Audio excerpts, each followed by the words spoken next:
Welcome to the chemistry zone. Today our topic is nuclear stability. Nuclear stability में बहुत ज़्यादा topics आते हैं जिसमें बाइंडिंग एनर्जी है, मास डिफेक्ट्स है, स्टेबिलिटी बेल्ट है. जब स्टेबिलिटी की बात होती है तो डिकेइंग प्रोसेस ज़रूर आता है, ठीक है, जिसमें beta negative decay, beta positive decay और अल्फा डिके आता है, ठीक है.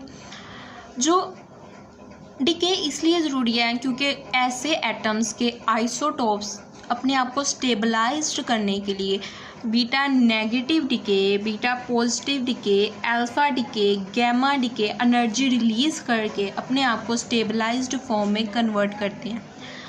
अब जो बाइंडिंग एनर्जी है, बाइंडिंग एनर्जी ऐसी कैपेसिटी, होल्डिंग कैपेसिटी है जो एक न्यूक्लियस के अंदर proton, neutron and other particle को होल्ड करने में लग जाती है कि ये इसके अंदर ही रहें, इसके दायरे से बाहर ना निकले. उसको बोलते हैं बाइंडिंग एनर्जी, ठीक है.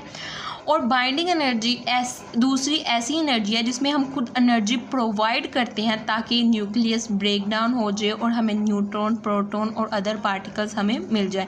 बाइंडिंग एनर्जी को दो वे में लिया जाता है, ठीक है. जो मास डिफेक्ट है, mass defect actually age difference between the actual mass and calculated mass. Like that हमें पता है कि अगर कैल्शियम है उसके 20 ही प्रोटॉन है. जो एटॉमिक नंबर है वो प्रोटॉन को शो करते हैं. जो एटॉमिक मास है वो प्रोटॉन प्लस न्यूट्रॉन को शो करते हैं. जब हम एटॉमिक मास में से, ये एटॉमिक मास है, इसमें से हम एटॉमिक नंबर को माइनस करें तो हमारे पास न्यूट्रॉन आ जाते हैं. इट्स अ सिंपल थिंग, ठीक है. अब हमने जो हम कैलकुलेट करते हैं, हमें तो पता है कि अगर प्रोटॉन का मास 1.007 समथिंग है और न्यूट्रॉन का इतना है तो हम उसे इजीली कैलकुलेट कर लेते हैं उसके साथ मल्टीप्लाई करके कि अगर न्यूट्रॉन 20 है, 20 करके उसके साथ न्यूट्रॉन के मास को मल्टीप्लाई करके आंसर निकाल लेते हैं. इसी तरह अगर हमें प्रोटॉन 20 है उसके मास के साथ करके तो हम प्लस कर लेते हैं और पता चल जाता है कि इसका एक्चुअल मास इतना है न्यूक्लियस के अंदर.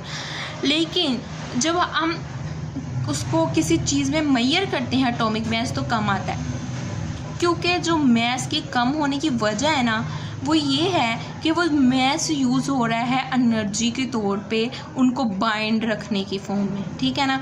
जो हमने आइंस्टाइन की बहुत फेमस इक्वेशन है जिसमें आता है कि E = मास और c मतलब स्पीड ऑफ लाइट, कि जो मास है वो कन्वर्ट हो सकता है एनर्जी में और एनर्जी कन्वर्ट हो सकती है मास में. ये फार्मूला अप्लाई होता है न्यूक्लियस के अंदर.